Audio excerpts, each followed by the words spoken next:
like this, because I do see such a great need for our generation to be more involved, and having programs like this that equip that generation to do that, I think is really important.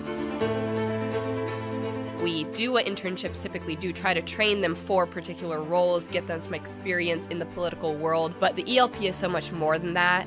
It's trying to interact and grow them as a person and try to get them to the point where they are equipped to go out into the world, not only from a professional standpoint, but because they know who they are, they know what their identity is, they know what their values are, and they're prepared to go out and proclaim and defend those values in the public sphere.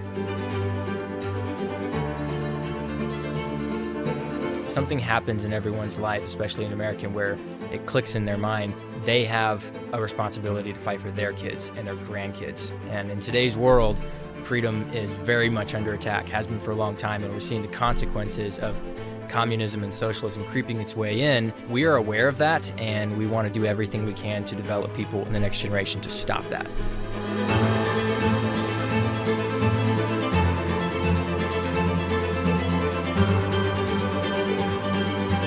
I would recommend this program to other people if you're searching for mentorship. I feel as though that is what this internship has been for me. It has enabled me and encouraged me and influenced me to be more like Christ.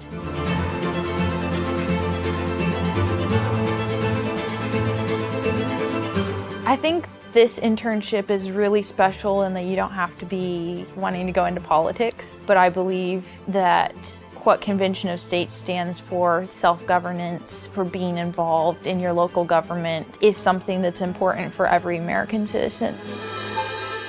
I would recommend this internship to someone else because I believe that it is something that will change your life in way more ways than you could ever imagine. It will really just help you understand what it does mean to be a servant leader, what it means to be a statesman, and really what it means to be an American.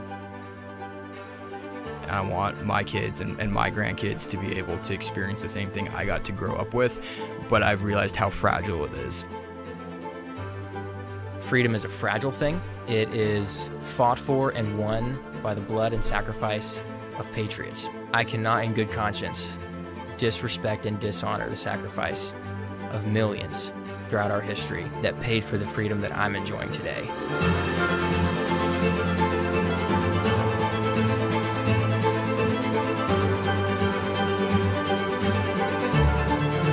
Going through the course of servant leadership really humbled me to realize the greatest servant leaders, or greatest leaders, are servants. That's what it is.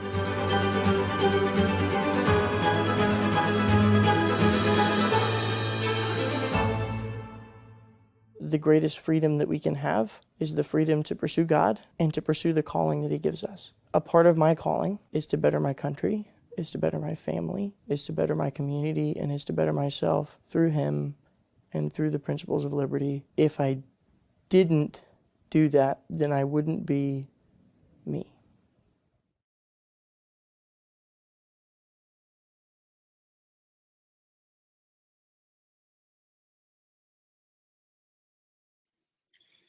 Hey everyone, Mark Meckler here, President of Convention of States. I hope you joined us for that whole video.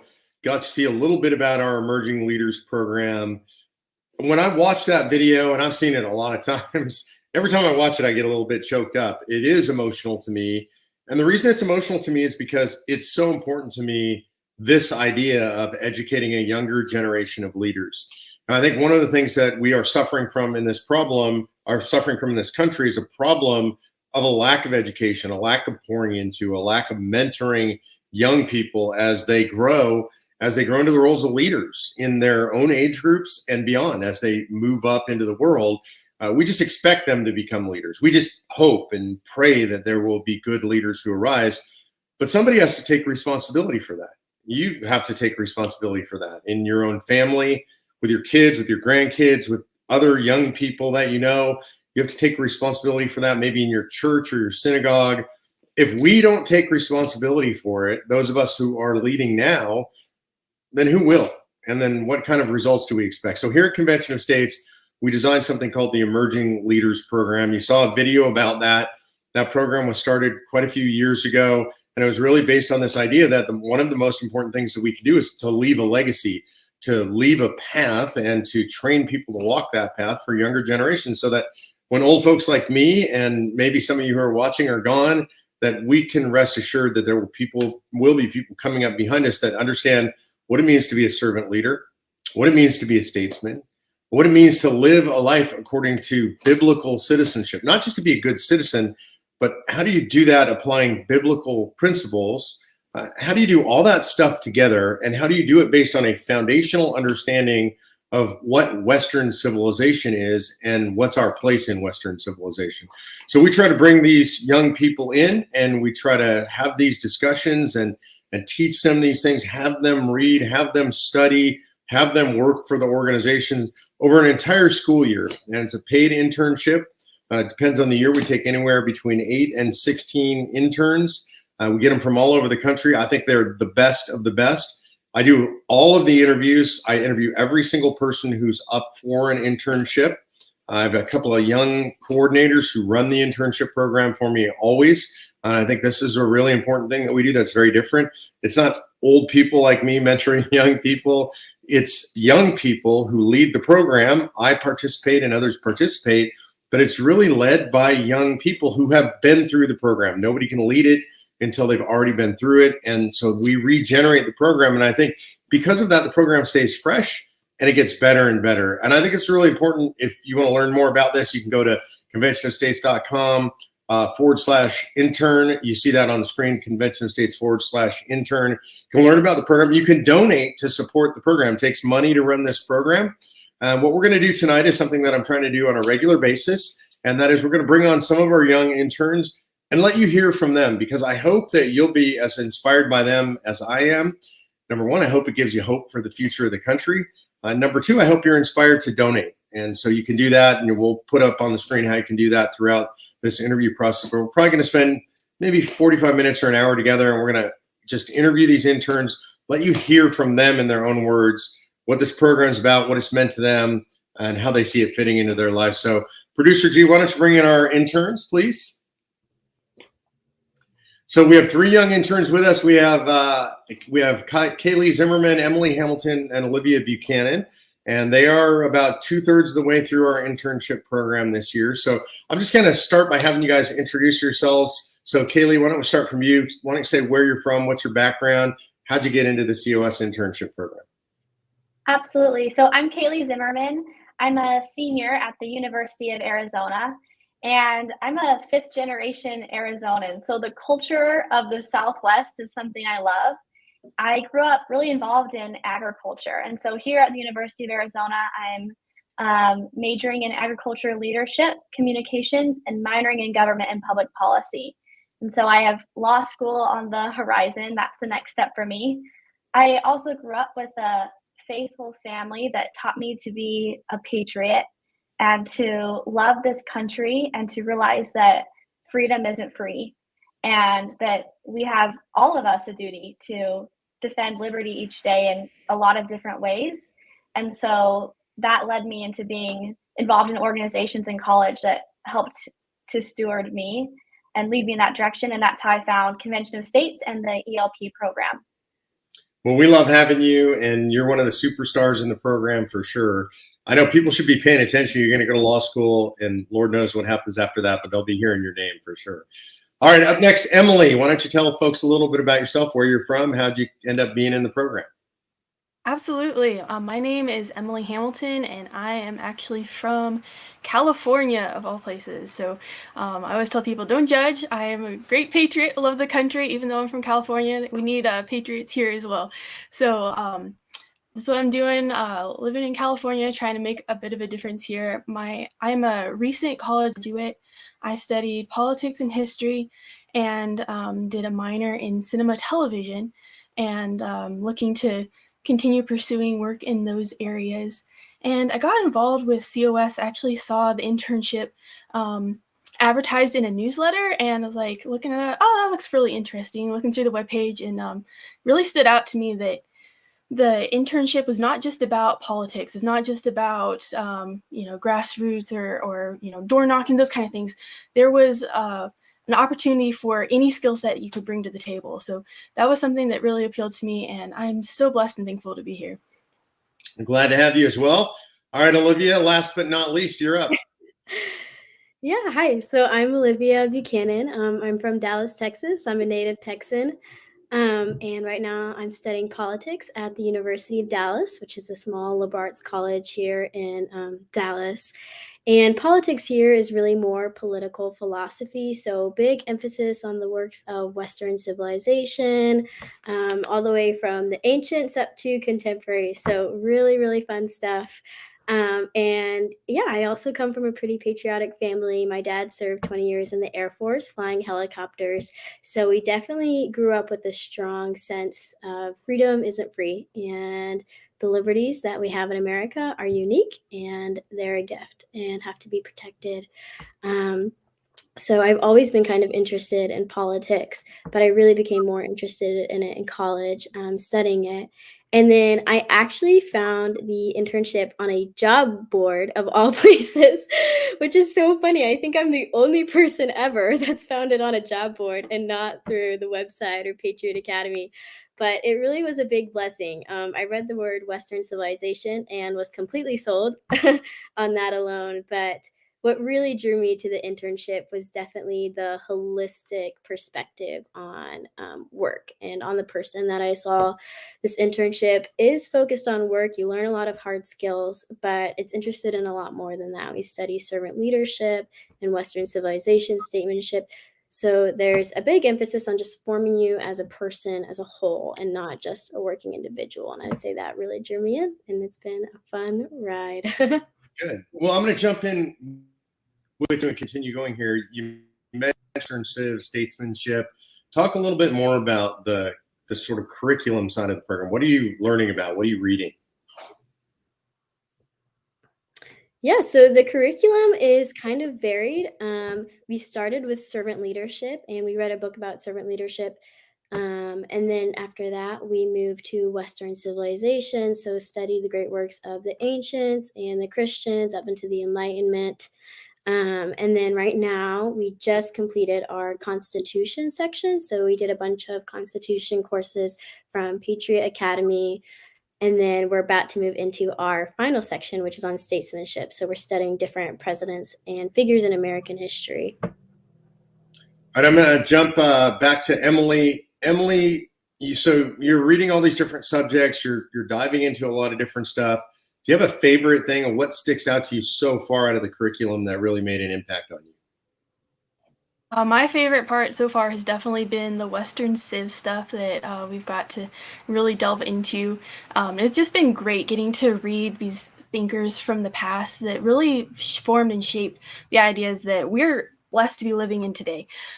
These ideas are not new during the founding of America. Our founding fathers were blessed to have these giants to stand on their shoulders. And it's so exciting to be able to go back and kind of go to those origins, read those, and then discuss those in our weekly calls.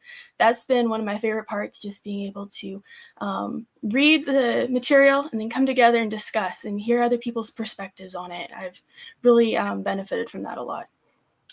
Yeah, and I'm going to come back to you, Kaylee. We heard Emily mention come together in these meetings once a week. How do you guys meet together? Is it an in-person thing? Is it online? Is it on the phone? How do you guys pull this off? Absolutely. One of the things I love is that we are all over the country. We're from Maryland to Arizona and Texas and California, all over. And I love that it brings us together with all different perspectives and backgrounds. So since we're all spread out, we meet over Zoom each Monday and talk for a couple hours about what we've studied for the week. And it's something that I look forward to all week when we can come together and learn. And we talk about how iron sharpens iron, and we hope to have that happen in those calls each week. How is that trying to build personal relationships when you guys are on Zoom together? I know it's one of the things we really focus on is we want you guys to start to build out a professional network. You're spending a lot of time together. You're talking about really important things together. Do you feel like you actually build relationships over Zoom? Yes, I think that you mentioned the key to it of we are talking about the most important things that people can talk about. We talk about faith and the philosophies behind what is the good and the true and the beautiful and these absolute truths. And we're also talking about something that we're so passionate about, which is preserving America the way that our founders and framers intended it to be. And because we're all coming at it with these shared beliefs and the shared goal of each wanting to do our part and fulfill our civic duty here in America, I think that that instantly bonds us. And as we're willing to share with each other and grapple with these hard readings and conversations each week, it really has helped us to have a strong bond. And they're relationships that I really care about and have been so blessed by as I've gotten to know everyone through the ELP and in Convention of States altogether. You know, one of the things I think that's really important about this internship, we tried to design this a little bit differently than other internships. Each of you works in a different area of the organization, actually does real work. And we don't do free internships. We want you guys to get paid. We're capitalists. But in exchange for that, we expect actual work. And we don't create busy work. This is work that has to be done in the organization. Really important when I say that, I don't mean that it's always fun or in, you know, something that you're totally compelled to do. It's work that just has to be done. That's what it means when we say we're doing work. So why don't you talk about, again, starting with you, Kaylee, a little bit about what kind of work are you actually doing for the organization now? Yeah, so in addition to being a part of the Emerging Leaders Program, I also work in the comms team in the social media department. And I've been able to work in social media and communications a little bit in other jobs and internships throughout college. But it's my first time working in an actual comm shop. But we have writers and graphic designers and a store team, and then also us in social media. And I love being a part of telling the story and being a part of the narrative of helping people understand what Convention of States is and how important Article 5 is. And so my daily work is a lot of posting what everyone hopefully is seeing and liking and sharing on Facebook and Instagram and Twitter and all that good stuff. And so me and my supervisor, we put the content out and answer DMs and are a big part of communicating with our followers here at Convention of States. Emily, why don't you describe a little bit about the kind of work you're doing? Absolutely. I get to work directly with producer G, and we get to make a lot of the video content that Kaylee goes and posts on the socials. So part of the comms team as well. We have a blast working together to help promote COS's message, and yeah, I've really loved the work that I get to do for COS. Olivia, how about you? Yeah, so I work in the external relations and fundraising department. So if any of you watching are monthly donors, you might have received a call from me in the last 6 to 8 months. But it's kind of a jack of all trades thing. It's a crazy department. There's always a ton of stuff to do, but it's really fun because there's a big variety of different skills that you learn. So I would say day to day, I mostly call donors. I update them on what's going on. I answer questions, help them with anything they might need assistance with. And so that, I will say, really out of my comfort zone, but definitely a really good skill to learn. I'm super thankful to have had that opportunity and to be pushed a little bit, but then also coached on how to do that as well. And it's been really fun to get to talk to different donors. I also write some of the letters that we send to our donors. I do some tracking, some behind the scenes work. So a little bit of everything, but it's really fun. So all of you, another thing you've had to do as you came into the program, some of you knew more than others about Convention of Statesmen Can, but you've all had to learn, obviously, about the organization. You're out there representing the organization, producing social media about it, writing about it, talking to donors about it. So starting with Kaylee, tell us about why you think what Convention of States does is important. As part of our learning in the Emerging Leaders Program, we just finished a course on the Constitution. And as we were learning about it and studying it, I kept thinking of how brilliant it was that this was a document that was intended for everybody to be able to read it and understand it. We have a world of constitutional attorneys and people that spend collegiate careers studying the Constitution, but the reality is that you don't need that in order to read it and understand it. And one of the greatest tools in the Constitution is Article 5. It's a way that we can have some power as the people and that we can hold what's happening in Washington, D.C. accountable. And it's a tool that has never been used before. And in this time when we desperately need something to save America, and we need term limits and fiscal restraint and all of these things to limit what's happening in Washington, D.C., we say at Convention of States, it's a solution as big as the problem. And this is something that I've loved working towards and being a part of, because I really believe that it is going to be vital to helping to save America. Emily, did you know about COS before? And if so, how'd you learn about it? If not, tell me what you think now. Yeah, I knew in general what COS was. I knew a little bit about it from some organizations I had participated in before. I'd been to Patriot Academy, heard about it there. I'd been through the biblical citizenship class. I'd heard about it a little bit there. So kind of knew in the back of my mind what it was about. But not until I was part of the ELP program and really getting to see the inside workings of the organization did I really understand like the true potential of this and just how big it is. I was not expecting that that this is something that is in every state, that it's in every district in every state. And this is something that really has the potential to make a difference. And I think we get frustrated, going to elections, win or lose, nothing changes. COS has the potential to actually make change, good structural change that we need to see. How about you, Olivia? Same question. Yeah, so I had not heard of it beforehand, but I've come to know a lot about it in the last 6 months. And I would say one aspect about my job that's really cool is that I get to hear about it from the donor's perspective, which is really interesting. Every time I reach a donor, we usually talk about Article 5 and why they're passionate about it and what their thoughts are. And so it's been really interesting to learn about it, not only from like the intern side of things, but also from the donor side of things, of people who are really passionate about it. This is Winston weighing in on us here, you guys. So I apologize for the noise, but we got big dogs here in the background. Let's go back to Kaylee. Tell me why you think this program matters, the Emerging Leaders Program specifically. Obviously, we have this big organization. We're doing this political thing. And as a subunit of that is ELP, our Emerging Leaders Program. Why do you think it's important? I think Emily and Olivia touched on it. There is this big problem in America that we're trying to solve. And often we don't know how to do that. And so I think that the Emerging Leaders Program provides us as young people with the tools that we need to really make a difference by giving us an understanding of how our country is supposed to work and how we can make a difference and affect our communities and be servant leaders.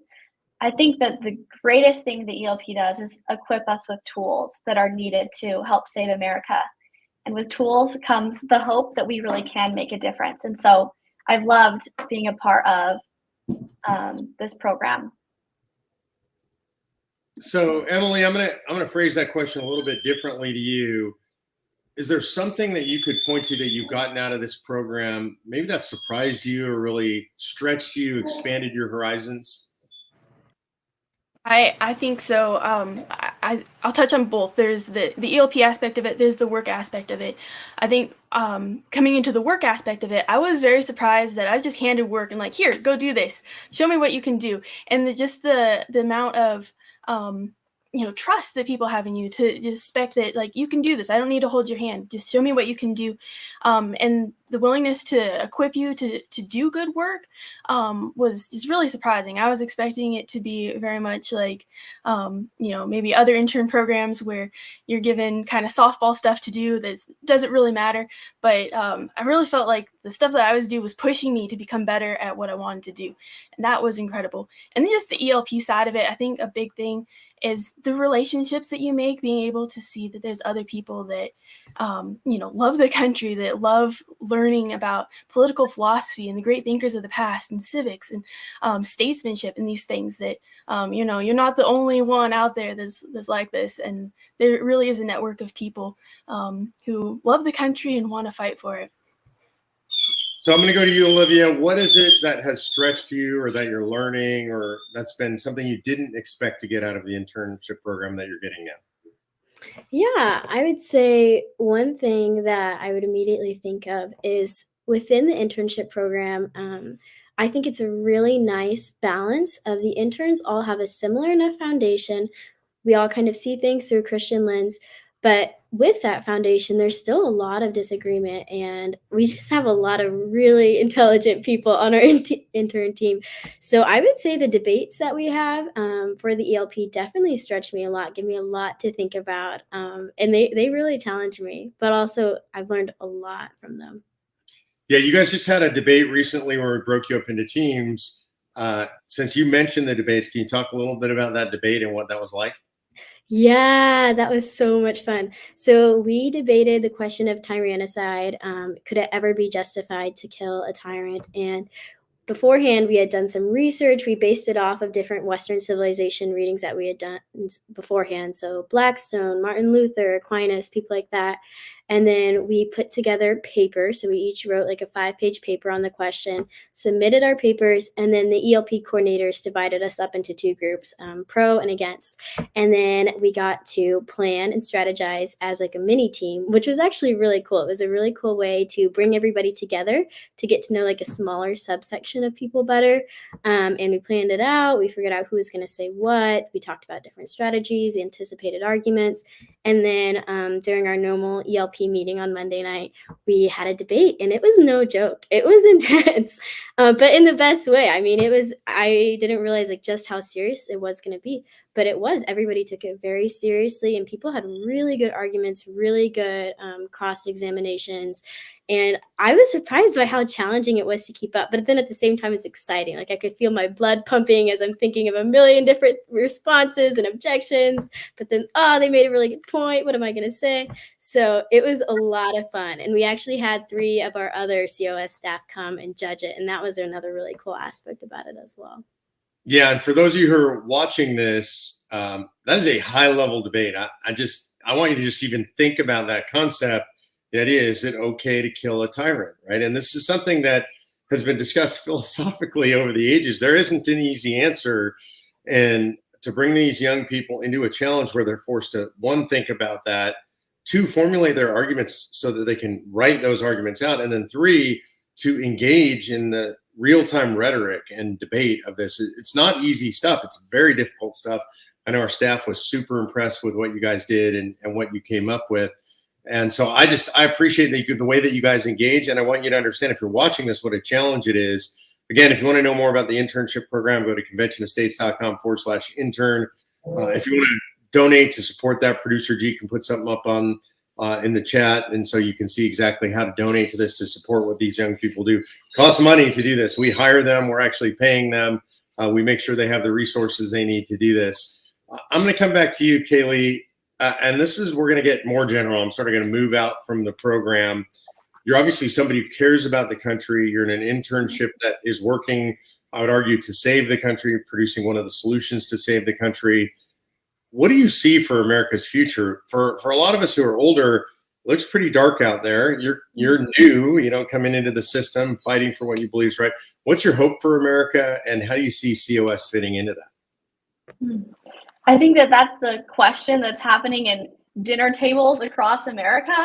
I come from a Sunday dinner family, and from the time that we were tiny, it seems like that was what we talked about on Sunday, is the state of America, and are we going to survive, and how can we help, and all these things. And I think, like you're saying, it is daunting to think of how far we've come from our roots, if you will, or the foundation of America.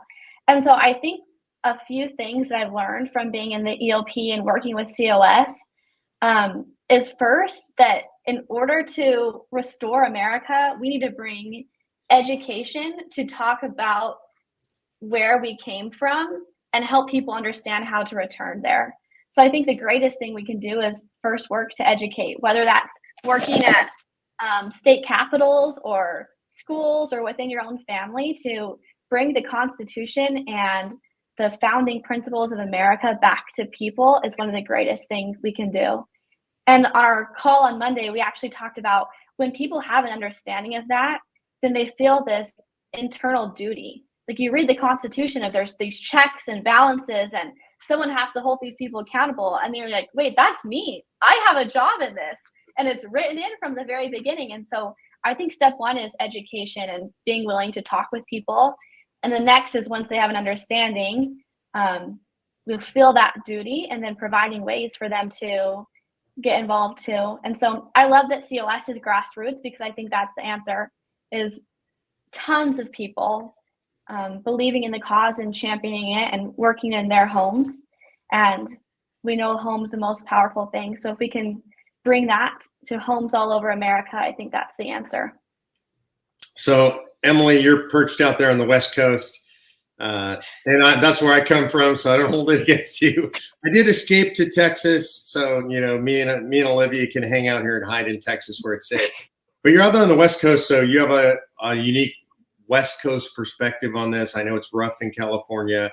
When you look out across the landscape, you're a college grad, so you've been through that already. What do you see in America's future, and what kind of hope do you have for the future of the country?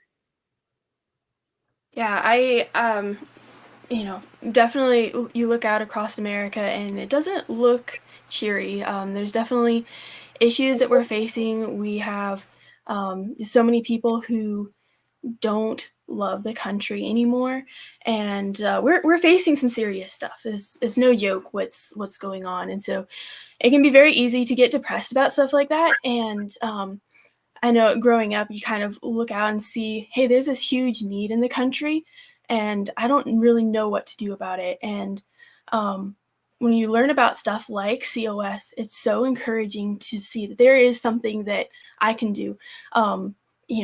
People have gone before me and have built this from the bottom up. Someone, imagined this whole thing, created this whole thing from scratch. I don't have to do any of that. I just jump in and contribute and do my duty. And, you all, the founders and creators of COS really made that easy for us. This is just something that we can jump in on and contribute our little bit of talent to. And something we've been talking a lot about in the ELP program right now is the concept of duty. It's not something we really talk about anymore in culture, but we have a duty to do. We've been given this gift of an amazing country. We're the freest people that have ever walked the face of the earth. And it's our duty not to just let that go without a fight. And COS is one of the great ways to be able to put up that fight. We don't know what's going to happen. We don't know if it's going to turn around. We don't know if we're going to win this. We don't know what's going to happen. But if we're faithful to do our duty, I truly believe that God will bless that, even if it doesn't look like how we want it to, how we expect it to, but God will bless our efforts. And we're faithful to do our duty. God will take care of the results. You give us hope that maybe California is not lost after all. All right, Olivia, as a lifelong Texan, where I think liberty is still alive and well, though not unchallenged, I have to add. What's your view from there as you look out across the country as a young person and you're looking forward to your future and your life's unfolding before you? What do you see? And give us a little bit of hope. Yeah, I'll just say I actually have a lot of hope. Normally, I would say I'm a pessimistic person by nature, but I actually have a lot of hope for the future of America. And I think a big part of that is that we're seeing a revival of formation. I know in the last 20 to 40 years, I think we've seen a big lack of formation, lack of religious formation, lack of moral and personal formation, just like lack of education. I absolutely second everything Kaylee said about starting with education. But I have been really impressed by the revival of like classical education that I think we're seeing in the US, like classical education within charter schools. So a lot more people can afford classical liberal arts education. I think that plays a huge role because we're seeing a lot more people start to think about, okay, what does it mean to be human? This is not just some, relative changeable thing, but we have a nature, we have a divine nature, and that has certain consequences and certain duties that come with that. So I have a lot of hope because of that. And then also I think we're seeing a little bit of a religious revival too. I'm the first person to bash technology and tell you to throw out your cell phone, but I do think that one of the blessings of technology, and particularly maybe even COVID, was that we're seeing a lot of ministry and religious and moral formation online now. And people have a lot more access to catechesis and to formation and even things like Patriot Academy that just wasn't really around before. So I think that's a huge blessing. And I do have a lot of hope. I want to go back to you, Kaylee, and I want to talk about challenges. And you, as young people, as young women in America coming of age right now, there are a lot of challenges out there. You are, for people who believe what you believe, believing, professing Christians, being conservatives, and being out about it, willing to talk about it and express those things openly. You got to face pressure sometime. You're at Arizona State. It's not a bastion of conservatism. Have you ever faced pressure because of your beliefs or any discrimination, or you get pushback on what you believe? How do you deal with that? Yeah, I think unfortunately it isn't really popular right now to believe what we believe, especially me on a college campus. I find myself in the minority most of the time of what I believe. And even I was in a speech and debate class last semester, and we were going to have a debate on whether we were pro-life or pro-choice, and we couldn't do the debate because I was the only pro-life one in my class. And so it just made it really apparent to me that the beliefs that I have, especially for my age group, is not a common thing.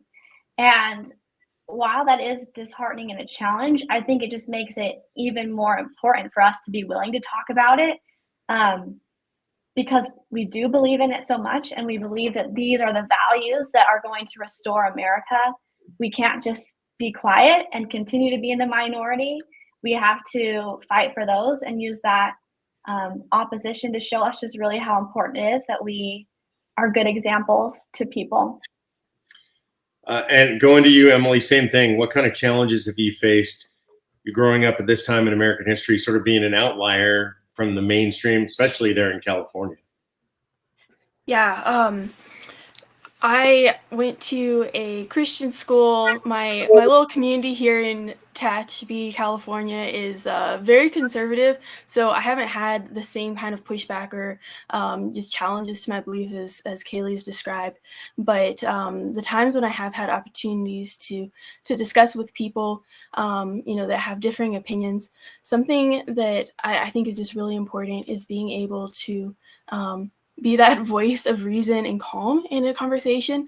Nowadays, we don't have debates anymore. We don't have civil discussions where we can come together, disagree on something, and still leave as friends. Everything is just very emotionally charged, and we're not willing to listen to each other. So the times that I've been able to, just show that I'm willing to listen to someone else's side, and not necessarily agree, but be able to put my own side and expect the same courtesy from them. Usually it goes well.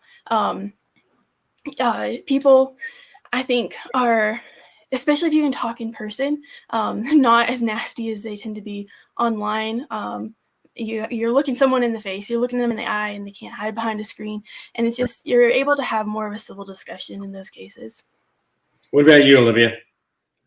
Yeah, so honestly, I've been really blessed in that I've been a part of a lot of small Christian conservative communities. So I really haven't had to face too much like criticism for my beliefs. But I will say that, like everybody else, I have had conversations with people who disagree with me on really important topics, like abortion and the pro-life movement that are really dear to my heart. And I think that the ELP program is actually a really good way to prepare you for those conversations, because even though we're all on the same page about things like that, we still talk about a lot of really important subjects in this Socratic format. So it really does push you to be humble, to listen, to consider whether or not you're right or wrong, and really just to establish that relationship and that position of humility, which I think is the first step to having conversations with people who we really disagree with, because nobody wants to listen to somebody who they don't really feel like values them, is listening to them, wants to hear their side. So I really appreciated that opportunity to just kind of cultivate those virtues. Kaylee, you talked about law school is the next step for you. So why do you want to go to law school? What do you want to do with that? That is the question everyone's asking me. I feel like I have two different things that I love and I'm passionate about. I mentioned that I grew up really involved in agriculture and have family that is involved in production agriculture and all of that. And I have seen that I believe one of the greatest things in America of national security is food security, and also the value of people understanding where their food comes from. And I think that that's one of the main things that's not understood and even attacked in America today. And so I feel a call to be a part of telling that story and fighting for legislation that helps support agriculturalists, farmers, and ranchers that are providing us with the greatest food supply and safest food supply on earth. And so that's part of it. There's also part of me that loves what we talk about here and lives and breathes the Constitution and wants to defend that. And so law school is the next path for me on both of those interests. And ultimately, I just want to have a career and a life where I can help people and be an advocate and a storyteller for people that might not be able to tell it for themselves. And so I'm excited about that, wherever side my career takes me. When you go into law school, I can say as somebody who's been there, you never know what's going to happen. You don't know what area you're in. And there's an incredible amount of opportunity out there. I think it's been really interesting for me to watch. It sounds harsh, but to watch colleges and law schools and get dumbed down. And it's done an interesting thing, which has given people like you a major advantage. You're smart, you're driven, you do the right thing. It really is a easy step above the crowd for you. So I know you're going to do well in whatever you decide to do. Emily, you mentioned wanting to go into film and media. Now that's an inherently highly liberal industry. What are you looking to do? Yes, it is. This is, I think, one of the greatest shames in the world is that the church has let go of the arts. That is our domain. That is something that traditionally, historically, it has been the realm of Christians to produce art because we realize that God is the creator. We are created in his image. We are created to create. And so the work that we produce is reflecting his glory. And this is where you get great works of art from the past. And for some reason, the church has just let that go. Like, we don't care anymore. We aren't invested in this very critical aspect of humanity. We've really let that just go to the secular world, and they don't do a very good job with it because they don't understand how it is a reflection of God's character, how it is a reflection of God's nature, and why we are driven to create. So I think this is something there's a huge need for, and I would love to get involved in that anyway, shape or form that I can. Well, you're doing a great job for us, so we really appreciate it. It makes a huge difference, and I totally agree with you. Conservatives for far too long have abandoned the arts, and we have this tendency to the arts are totally corrupt, so we'll just watch old television or old movies, right? Or we'll read Shakespeare. But I think we have an obligation to create great art. The reason humans can create great art is because we were created by the ultimate creator in his image, right? And so that gives us the ability to create. No other animal on earth can create. Only humans are creators. And so we have an obligation to do it in a way that glorifies God. I think also Christian film, Christian media tends to be so blunt and so obvious and so uncreative. I think we are seeing a renaissance in that right now. I think you're coming in at the right time. Things like The Chosen and Cabrini that just came out. I mean, we're seeing actually incredible filmmaking happen. We're also seeing more and more actors come out and profess a loyalty to God. They've come to Christ. We're seeing, they get into this world. It's, for lack of a better way of putting it, it's all money and drugs and sex. And they realize they get all that stuff and they have nothing. And so we're starting to see actors who have everything, musicians who have everything turn to God. I think you're stepping into the arena at exactly the right time. So I'm glad to have you there. All right, Olivia, you're on the spot. Last person to answer this question. You're looking forward. What do you want to do with your life? You got so much in front of you. You're so smart. You're ready to go. What's the plan? Yeah, well, I mean, ultimately, my dream is to just be a wife and a mother and a homemaker. I think that one of the most important callings we have in our life is to raise good families and to cultivate virtue in the next generation. So I think that'll be the most important calling in my life. But in the meantime, I'm interested in going into marketing and communications for a conservative organization. I really love to write. I love to edit, maybe even more than writing, which is kind of niche. But and then I love content creation, so that's what I'm looking forward to. You know, and then we live in an era where great content creation is literally everything online. You can represent a great organization, but if the content isn't great, nobody's going to watch, nobody's going to listen, nobody read. By the way, as far as loving to edit, I love you. I love people who love to edit. I like to write. I'm not a great editor, and I know that any kind of great creative endeavor to be great requires a great editor. You could be a good writer on your own. You could be a good content creator of any kind on your own. You could be a good filmmaker on your own. You got to have a great editor with you, and that's how you actually create greatness. You have your vision, but somebody looks in from outside and said, it doesn't make sense from the outside. I don't quite understand. So I appreciate the desire to edit. All right, so we're going to close out with this one. And to me, because of where you guys are at in your lives, this is the most important question I can ask you. I'm an old guy, and I always want to know from young people, you guys are doing great stuff. All three of you, as I always am with our interns, I'm so impressed with all three of you, what you've done, what you're doing right now, where you're headed. So the question is, you're on track, I think, to do great things. And by the way, Olivia, when you said I'm going to be just a mom, that is the greatest thing you could possibly do. And I think this is really important, by the way, that we have three young women on here. For those of you who are watching, women, in my opinion, in the modern era have been sold a false bill of goods. They say, you can do it all. I think that's true, actually. But you can't do it all at once. Like, life is a matter of choices, right? And this is really important. If you're a young woman and you're watching this, you are going to be asked to make very difficult choices. And sometimes those choices are going to be between, am I going to focus on being a wife and a mom, or am I going to focus on a career? And you can absolutely bounce back and forth between those things. This is my position as an old guy has lived through it. You're not going to be if you want to be a mom and you want to be a wife and you want to serve your family, you're not going to be the president of a multinational corporation while you do that stuff and do it all well. Something's going to pay the price. Usually it's the family that pays the price. So I really admire, and I see a movement of this nowadays. Young women come in, they start their careers, they're brilliant, they're hardworking, and then a lot of them put those on hold nowadays to become a mom and a wife.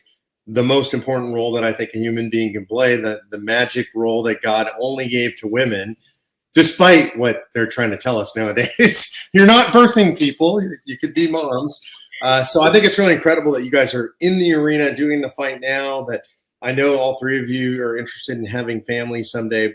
So the question right now for me that's on my mind as I sit here with the three of you who are so impressive is, if you're talking to young people, not just old guys like me, what's the one message that you would have for young people who are watching this? So I'm going to start with you, Kaylee. Yeah, I love what Olivia was talking about, that there is so much hope for America. And I think that there's beautiful, happy days ahead, but we have to do our part. An attitude of entitlement and laziness isn't going to get us anywhere. And so by us working together and being able to have conversations with people that don't agree with us and to be bridge builders and to do our duty is the greatest thing we can do. And also, I so believe that the most important work happens at home. So a big part of what we can do is have families and help the next generation be faithful, is the greatest gift. And so I'm excited about that and excited about the work that I can do close to home, because I think that makes a big difference. Okay, Emily, same to you. If you're talking to young people now, not old folks like me, what's the one thing you would tell younger folks? Yeah, that's a big question. I think the one thing I would say is to live intentionally. It feels like you have all the time in the world that you can do all this stuff. You really can't. We are on Earth for such a brief span of time, and we've been given work to do. We're not here just to serve and please ourselves. We're here to serve others. And so looking for ways to do that, living intentionally, trying to understand why we're here, what our goal is, and trying to accomplish what we've been put here to do, not just have a big party and hope for the best. Okay, Olivia, you get to back clean up and tell young folks what you think is the most important thing you could tell them here in the last couple of minutes. Yeah, I would totally echo what Emily was just saying and say the time is now. The time is now to grow in holiness, to invest in our relationship with God, to grow in virtue in our lives, to stop, hanging on to bad habits or laziness or sloth. The time is now, and to invest in our churches and our communities, and to be thinking about what kind of person we want to be in the next 5 years, 10 years, 20 years, what kind of country and town and community we want our families and our children growing up in. I think the temptation is always to start tomorrow, but the time is now. I love that. You guys are so impressive. Hopefully, if you're watching this, you see why I'm so inspired. So Emily, Olivia, and Kaylee, thanks for being with us tonight. I'm going to wrap up here and just close out with you guys that are watching this, that have seen these three impressive young women. There are a lot more of them. We have an intern program now full of 16 of them doing this kind of work, being trained in this way, Western Civ, biblical citizenship, the Constitution. They understand the foundations of America because that's the way we're training them up. You saw these young women also, it's not like they're coming in cold. They've been raised by good families. They've been given the right raw material. And our job is to take them and elevate them to this next level, to turn them into true servant leaders. I don't know about you guys, but when I listen to them, I think back, I feel like I was raised pretty well, but at their age, I was nowhere near where they are right now. At their age, I wasn't thinking about the important things that they're thinking about. I didn't know the foundational things that they know at their age. And that's why when I get to hang out with them, when we get to run this program, it gives me so much hope because they're out there and I get to interact with them. And now they're out there too. And you saw 3 of them tonight. We've had more on in the past. We're going to do this again in the future. 16 of them out there being trained in this way. Not all to do politics, by the way, either. And I think that's important that you understand that. Who you met tonight, somebody who wants to do media, somebody who wants to do marketing, somebody who wants to be a lawyer. Last round, we had somebody who was wants to do interior design. She's in school for interior design in North Carolina right now. We have a woman who still works with us. She came in. She's a classically trained cellist. She plays in a symphony. This is really important to me too. We're not just training up people to be in politics. We're training up people to be servant leaders in every field, whatever they decide to do with their lives. We're training them to be servant leaders in their own families, to be great mothers and fathers, aunts and uncles, members of their churches, friends, husbands, wives. It's really important, no matter what you do, that you understand all this stuff. If you want to be a good biblical citizen in the United States of America, you have to understand all of these things. It's not enough to just say, I'm just going to do my best to raise my kids. No, you got to understand why our country is so special, how it's structured, how that fits in with biblical values. All of those things are important. What's it mean to be a statesman? Everybody has the ability at some point in their lives to be a statesman or stateswoman.